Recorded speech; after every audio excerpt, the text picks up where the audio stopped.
Quando o Espírito de Deus ele se apodera da vida de uma pessoa, ele entra na vida de uma pessoa, atitudes que ela passa a ter a partir desse momento são surpreendentes, são diferentes, são atitudes movidas por esse Espírito, pela presença de Deus.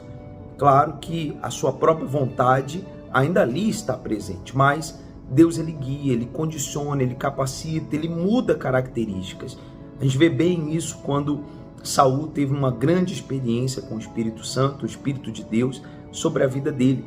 Saul, que era um homem que até então não havia manifestado um poderio de guerra, uma reação como um soldado, como um guerreiro, mas já estava na posição de rei de Israel. No capítulo 11, aqui no versículo 6, diz bem assim: então o Espírito de Deus se apoderou de Saul, ouvindo estas palavras, e acendeu-se em grande maneira a sua ira, e tomou uma junta de bois e cortou-os em pedaços, e os enviou a todos os termos de Israel, pelas mãos dos mensageiros, dizendo: qualquer que não seguir Saul e a Samuel, assim se fará a seus bois. Então caiu o temor do Senhor sobre o povo, e saíram como um só homem. Quer dizer, ali Saul tomou uma atitude drástica, pegou pedaços daqueles animais, quer dizer, fatiou aqueles animais, e todos com certeza ali atônitos, né, sem entender o porquê daquilo tudo, aquela atitude de um homem que até então era tão pacífico, mas porque o Espírito de Deus se apoderou dele, e ali já começou uma reação diferente, uma postura diferente, diante de uma afronta, né, porque a gente lê que a cidade de Jabes de Gileade estava sendo sitiada pelo rei Naás, e ali havia ali uma ameaça de muita humilhação para o povo daquela cidade, né? A ideia do rei era arrancar o olho dos soldados, dos homens, para ficar uma marca, que como o mal faz, né? Ele quer deixar uma marca contra a nossa vida.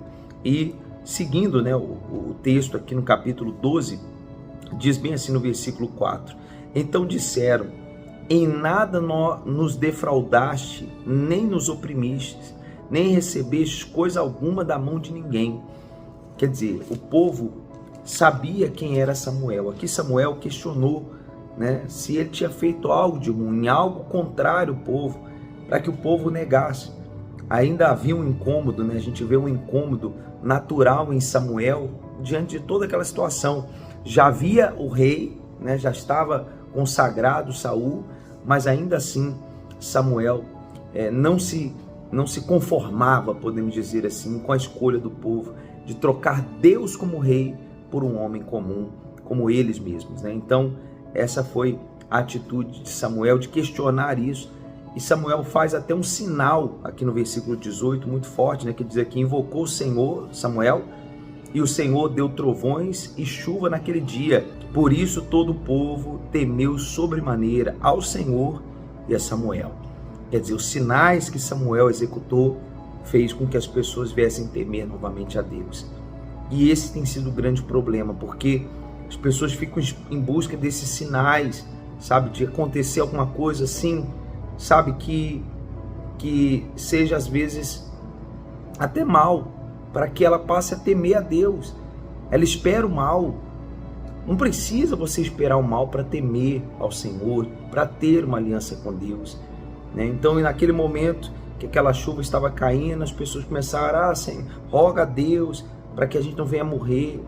E quer dizer, olha a ideia deles, achando que Deus ia matá-los porque eles tinham pedido um rei.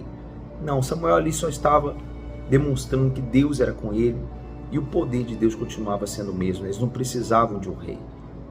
Era só eles invocarem a Deus, que Deus estava pronto para responder e dar a vitória em qualquer batalha. E aí no capítulo 13, nas guerras aqui, né, que o povo de Israel enfrentou contra os filisteus, acontece a situação emblemática, né? Saul só reinou durante um rei, ou melhor dizendo, durante um ano. Ele reinou de uma forma em que não houve um problema, podemos dizer assim, muito grave, né? Mas já no início aí do seu reinado, né, no ano seguinte, acontece esse episódio, essa guerra contra os filisteus. Samuel se atrasa para chegar, né? Ele começa a ver os soldados indo embora, ele ficando com muito poucos soldados, E lá está Saul desconfiando também de Deus, a mesma desconfiança que o povo tinha em relação a Deus, Saul também tinha. E o que ele faz? Ele apresenta um sacrifício a Deus. E no versículo 13 é muito triste, né? Quando Samuel diz assim a Saul: procedestes neciamente, quer dizer, sem pensar, né? Como uma criança, na emoção, e não guardaste o mandamento que o Senhor teu Deus te ordenou, porque agora o Senhor teria confirmado o teu reino sobre Israel para sempre. Quer dizer, Deus iria mostrar para as pessoas o seguinte: está vendo? Olha quantos fugiram, não sei quantos iriam sobrar. Depois a Bíblia fala aqui que sobraram 600, mas poderia ter sobrado até menos, né? As pessoas fugiram, e de mais de 300 mil homens que tinha de soldados, os 30 mil lá de Judá, sobraram 600, tinha 600 aqui na ocasião, mas poderia ter sobrado 10, mas com 10 Deus ia livrar. Então isso ficaria claro que Deus era com Saul e era com o povo de Israel que confiasse nele, mas Saul não confiou. E aí diz aqui: porém agora não subsistirá o teu reino, já tem buscado o Senhor para si um homem segundo o seu coração, e já lhe tem ordenado o Senhor que seja capitão sobre o seu povo, porquanto não guardaste o que o Senhor te ordenou. Quer dizer, Saul ele perde o direito, o reinado já nessa atitude. E diz aqui a vitória, do povo de Israel começou com Jonatas, sobre o povo filisteu. É muito legal o versículo 6, como Jonatas era uma pessoa de Deus, Ele diz bem assim: disse, pois, Jonatas ao moço que lhe levava as armas: vem, passemos a guarnição desses incircuncisos, porventura operará o Senhor por nós, porque para com o Senhor nenhum impedimento há de livrar, com muitos ou com poucos. Quer dizer, a visão que faltou no pai dias antes, momentos antes, não faltava em Jonatas.